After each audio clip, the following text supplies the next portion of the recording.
বজালী জিলাৰ পাঠশালাৰ মাজেৰে বৈ গৈছে এটি জান, বিখননলা জান। জানটোৰো বহুত ইতিহাস আছে। সেইফালে উত্তৰ ফালে আছে ভূটান পাহাৰ। সেই ভূটান পাহাৰৰ পৰা নামি আহিছিল এখন নদী। সেই নদীখনৰ নাম আছিল পুষ্পভদ্ৰা, কিন্তু কালক্ৰমত সেই নদীখন প্ৰাকৃতিক দুৰ্যোগৰ কাৰণে মানে নোহোৱা হৈ যায়, হেৰাই যায়। আৰু সেই নদীৰে এটা সুঁতি বৈ আহিছে, আৰু সেই সুঁতিটোৰ নামে হৈছে মানে এইটো বিখননলা জান। মই আছোঁ বৰ্তমান কায়স্থপাৰা গাঁৱত। কায়স্থপাৰা গাঁৱৰ পৰা আমি বিখননলা জানখন চাই গৈ থাকিম, পাৰে পাৰে গৈ থাকিম, একেবাৰে পাঠশালা নগৰলৈ যাম। ৰালফ ফিছ নামৰ এজন ইংৰাজ ব্যৱসায়ীয়ে 1586 চনত অসম ভ্ৰমণ কৰিবলৈ আহোঁতে অসমৰ বিষয়ে লিখিছিল, আৰু এই জানটোৰ বিষয়েও লিখিছিল। তেওঁ গ্ৰন্থখনত উল্লেখ কৰিছিল যে ইয়াৰ মানুহবিলাকে শত্ৰু সৈন্যক নিধন কৰিবলৈ এই মানে জানৰ পানীত বি ঢালি দিছিল, তেনেকুৱাকৈ তেখেতে লিখিছিল। ঘোঁৰাঘাটৰ যুদ্ধৰ পিছত মোগল সৈন্যই ৰজা পৰীক্ষিতক খেদি আহি আমাৰ পাঠশালাৰ যোনখন মানে দৈনিক বজাৰ আছে, দৈনিক বজাৰত আগতে এটা পুখুৰী আছিল, আৰু সেই পুখুৰীটোৰ পাৰতে ৰৈছিল তেওঁলোকে সৈন্য সামন্তসকলে। তেতিয়া আমাৰ কোচ ৰজাৰ সৈন্যসকলে এই নদী মানে এইটো জানৰ পানীত বি ঢালি দিছিল, আৰু সেইকাৰণে এই জানটোৰ নাম হৈছে বিখননলা জান। এতিয়া আমি আগুৱাই যাম সেইফালে। আৰু এই জানটোৰ কাষতে আছে এইখন গৰখা গোসাঁই থান, আৰু সেইফালে আমি আগুৱাই যাম। এতিয়া বৰষুণ দি আছে, সেইকাৰণে জানটোৰ পানী বৈ আহিছে সেইফালৰ পৰা, কিন্তু খৰালিৰ টাইমত শুকাই যায়। কিন্তু ৰাস্তাটো বিৰাট বেয়া হৈ আছে, আৰু এইখন হৈছে পকাই মানে কাঠৰ দলং। কাঠৰ দলঙৰ হোৱাৰ কাৰণে বহুত অসুবিধা হৈ আছে ৰাইজৰ, ৰাস্তাটো পকা কৰা নাই। সেইখিনি ৰাস্তা বেয়া আছে।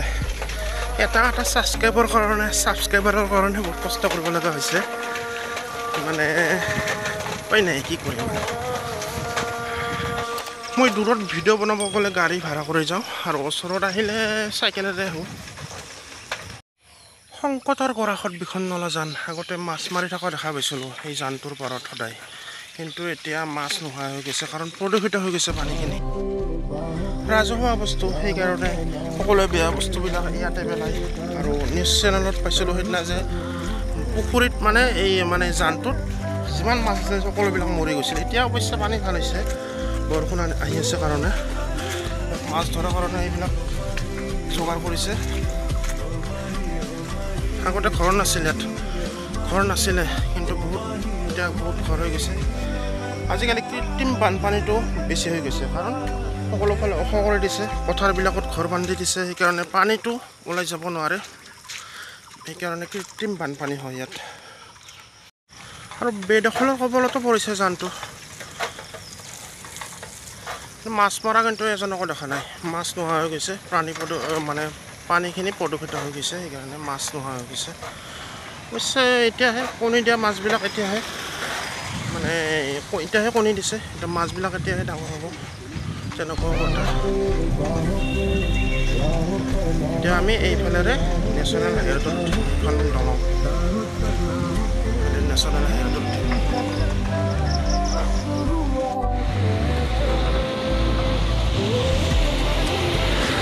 নেশ্যনেল হাইৱেটোৰ ওপৰত আহিছোঁ, নেশ্যনেল হাইৱেটোলৈ আহিছোঁ। আমাৰ ইয়াত পাঠশালাত এখন নতুনকৈ ফ্লাইঅভাৰ বনাই আছে নেশ্যনেল হাইৱেটোৰ ওপৰত।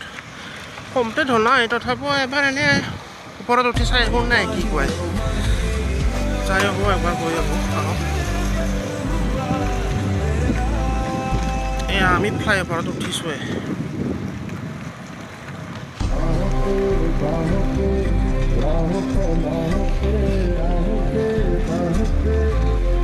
ওপৰৰ পৰা ভিউটো অলপ ভাল লাগিব, ধুনীয়া লাগিব, সুন্দৰ ভিউ। আৰু ধৰক 6 মাহত হৈ যাব কমপ্লিট। এইফালে কাম চলি আছে, এইখিনি লোহাবিলাক বান্ধি আছে, তলফালে গৈ আছে গাড়ী মটৰবিলাক। ৰাস্তা কিন্তু একেবাৰে বেয়া হৈছে।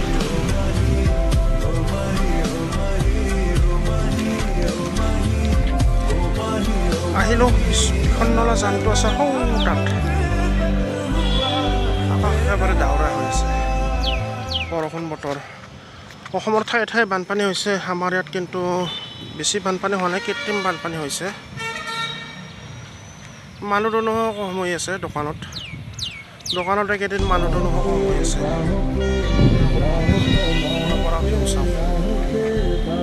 সকলোকে শান্তি লাগে, কিন্তু আমি বেলেগৰ লগত তুলনা কৰিব নালাগে, নিজৰ কাম নিজে কৰি গৈ থাকিলে শান্তি পোৱা যাব। মানে কিতাপ এখনত কৈছোঁ।